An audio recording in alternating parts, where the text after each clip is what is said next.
Well, it's great having Todd introduce me because him and HVADC have really meant a lot to both Wintersun and Farm to Table.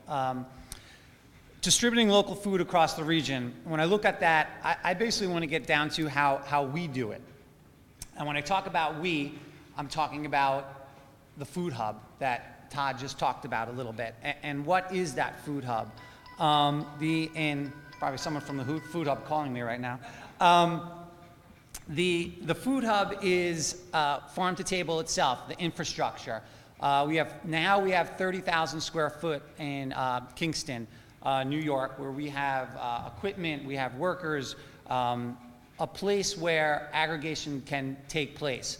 But it's not just that, it's also the very important part of that food hub, of course, is the farms.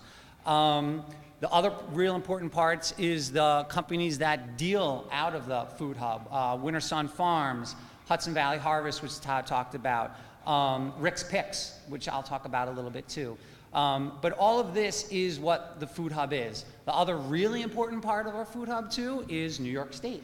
New York State helped us with low interest loans to start out, and we just got awarded a grant. So it's really a combination, a complex combination that has created this food hub. Now, how do we distribute local food out of there? I didn't make a PowerPoint because I was trying to do it, and every time I thought something else popped out, and literally I was writing some additional things while I was sitting down as Todd was talking that I was remembering, oh yeah, we also distribute that way. So I wanted to take an example of one product. This is just one product that we do out of the food hub. You know, we do hundreds. This is one of them. And I picked it because I think John Gill, I don't know if he's here, but I know he's going to be here later. He grows sweet corn. Wonderful, awesome sweet corn. I'm sure some of you have had it. That sweet corn comes into our food hub.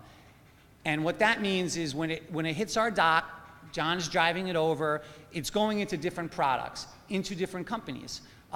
We have, and one of the things that we got support from HVADC and USDA was we got a nitrogen triple pass IQF freezer. Sounds long, it is. It's an expensive piece of equipment, but IQF basically means individually quick frozen. So that means it freezes the product in little tiny kernels. That piece of equipment really helped us to open up markets so we could sell to schools like SUNY New Paltz, but I'll get into that. So the corn's coming into us, it's being put into 10-ounce bags for Hudson Valley Harvest. It's put into 16-ounce bags for Wintersun Farms, which is distributed in the winter through a CSA program. It's also going into 25-pound boxes for institutional use. And the fourth use is it goes into Rick's Picks handy corn, little jarred handy corn, which is really delicious if you've ever tried it. So anyhow, those are all the products that are being made. Now, how is it being distributed? How is it getting out there? I had to write this down. It's kind of a long list. It's coming right here to SUNY New Paltz. SUNY New Paltz has been a great helper of Wintersun and Farm to Table from the very, very beginning. Matt Flusser, I know I just saw here. He started 6 years ago when I started Wintersun Farms before even Farm to Table. And Ralph Perez Rogers, I know we'll be talking later. So SUNY's been a great place. But how is it getting here? I used to drive it here myself, but we're not doing that anymore. We're using Red Barn. Kevin, I think, might be here later too. So that's one way we distribute. We're also in SUNY New Paltz. We're using a distributor called Purdy Brothers. We're in SUNY Plattsburgh. We're using another distributor, Renzi Brothers. We're in Yale College. US Foods. Rochester, we're using Regional Access and another small distributor called Good Food Collective.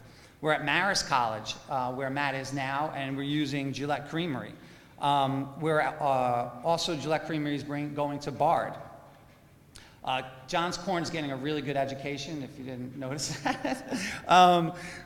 One of the ones that just popped in my head while I was sitting there, Gill's Corn is also going into, up to Vermont for a Vermont co-op. And how that worked is because they couldn't get corn in their region, and we were able to use John's corn and package it for them in 10-ounce packages, and that's being sold up in Vermont in family co-ops. We're also into New York City schools. We're into over 60 New York City secondary schools.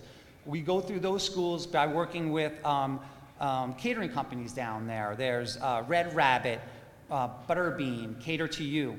We do that distribution through Hudson Valley Harvest. It's almost a self-distribution that we can send it down to that market.